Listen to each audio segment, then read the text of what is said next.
Pilgrim at Tinder Creek by Dillard. Hi everyone, today we are going to discuss the second chapter of our first module, an excerpt from Pilgrim at Tinder Creek by Dillard. So first we can discuss about Dillard. Dillard, she is an American writer, poet, singer, collagist, theologian, naturalist and critic. She was born on April 30th in 1945 in Pittsburgh, Pennsylvania, United States. And she was the eldest of the three girls, and in her childhood she enjoyed great freedom. And about her works, her prose was extremely poetic and philosophic, and she was famous for her essays on contemplation on the natural world. This is Anne Dillard. Her books were translated into not less than 10 languages. Her major works are Tickets for a Prayer Wheel, published in 1974, Pilgrim at Tinder Creek in 1974, Holy the Firm in 1977, Living by Fiction in 1982, Teaching a Stone to Talk in 1982, An American Childhood in 1987, The May Trees in 2007, The Abundance, published in 2016. And An American Childhood is her autobiography. She served as an English professor in the Wesleyan University in Connecticut. She was greatly inspired by the writers like Henry David Thoreau and Walt Whitman. Thoreau was an American poet, essayist, and philosopher. He was a leading Transcendentalist, and he was known for his work Walden or Life in the Woods, published in 1854. And this book, it was about simple living and self-sufficiency. It is a kind of experience during a course of 2 years, 2 months and 2 days. He lived in a cabin in a place called Walden Pond near a kind of woodland owned by his own friend Emerson. Emerson is another Transcendentalist. Transcendentalism is an American literary, philosophical, political and religious movement of the early 19th century centered around the writer Emerson. It was all about nature and simple living. And our writer, Anne Dillard, she was greatly influenced by the Transcendentalist Thoreau and his Walden. This is Walden Pond, where Thoreau spent his 2 years, 2 months and 2 days lonely. He was all alone there, and there he made a kind of blending with the nature. He spent his days with the nature all alone. Anne Dillard was awarded the Pulitzer Prize for General Nonfiction in 1975 for her book Pilgrim at Tinder Creek. The book was described as a naturalist classic. It is an exciting meditation on nature and its seasons. It's a personal narrative revealing the writer's exploration during a whole year on foot in her neighborhood in the Tinder Creek in Virginia. See the beautiful Tinder Creek in Virginia. At the beginning of the excerpt, she was talking about frogs and their general habits. These frogs, they hide somewhere, they suddenly jump into your feet and they splashes into the water, and of course you will yell in panic. And the writer was really amused, and she is still amused about the frogs. And she was walking along the glassy edge of the island, and suddenly she saw a small frog, a small green frog, and he was not moving like the other frogs. The other frogs were flying around her, and she is watching all these frogs which are flying around her.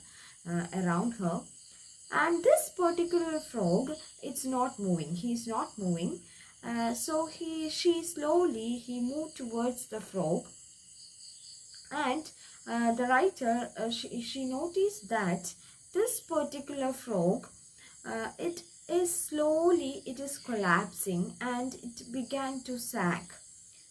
And this frog, he was shrinking, and slowly he is floating, and a kind of life is sucked out of him.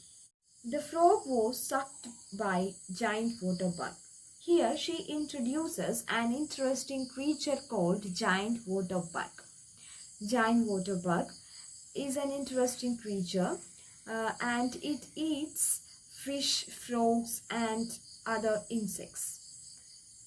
And the way it attacks its prey is really interesting. It seizes the victim, it hugs it tightly, and it injects a kind of venom through a bite. And this poison or the venom, it dissolves the body, bones and muscles of the victim or the prey. And giant water bug, it drinks, it sucks the body of this prey and eats it. This is the picture of giant water bug. Then she talks about how other carnivorous animals eat and attacks their prey. You might have watched in the National Geographic and Discovery channels how lions and tigers, how they attack and eat their prey. Then she talks about the frogs, the attacks of the frogs, how frogs kill and eat their prey. Frogs normally, they swallow everything as a whole. Maybe you might have watched how these frogs, how they eat the dragonflies and other insects. Then what about ants? Ants normally in a group, they slowly bite by bite, they eat the insects or worm. Normally they they encroaches into the nest, bird nests. They eat newly hatched birds. Life in this world is like this. Every living thing is a survivor in this world. You might have heard about the survival of the fittest by Charles Darwin. Nature always amuses us. We are always surprised at its marvels. In Quran, Allah asks, "The heaven and the earth and all in between, thinkest thou I made them in jest?" Do man think that the creation was a joke? When we think about this universe, we are always surprised. Who created this world? How was the creation? We don't get answers to all this. Is everything a joke made by God? If giant water bug is not a joke, is it then made in earnest? Pascal, the French mathematician, physicist, writer, and greatest Christian apologist of the 17th century, used the term Deus absconditus to describe the notion of creator. Deus absconditus is a Latin phrase which means the hidden God. Is everything in this world or universe created by a God hidden somewhere? And after the creation, did the God abscond to somewhere? Einstein describes God as subtle but not malicious. Nature conceals her mystery by means of her essential grandeur, not by her cunning. For Einstein, God was a metaphor for nature and natural order.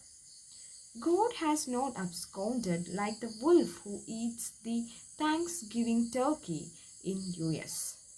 But God is spread everywhere, and we always get amazed at the marvels of nature. The author has used a kind of poetical language to describe about nature. We are always amazed, like the author, we are always amazed at the marvels of nature. Sometimes we won't get answers to our certain questions. Who is the creator of this world? And how it was the world, the universe was created? How these stars, planets, everything created? If you look at the anatomy of human body, we will be surprised how our body is working, how blood is flowing through our body, how life exists, where we are, how are we dying, and where we go after our death. All these questions we don't know. We don't know its answers. And Dillard, in this essay, in this excerpt, she beautifully she described about the nature. Hi dears, thank you for watching. Read the textbook.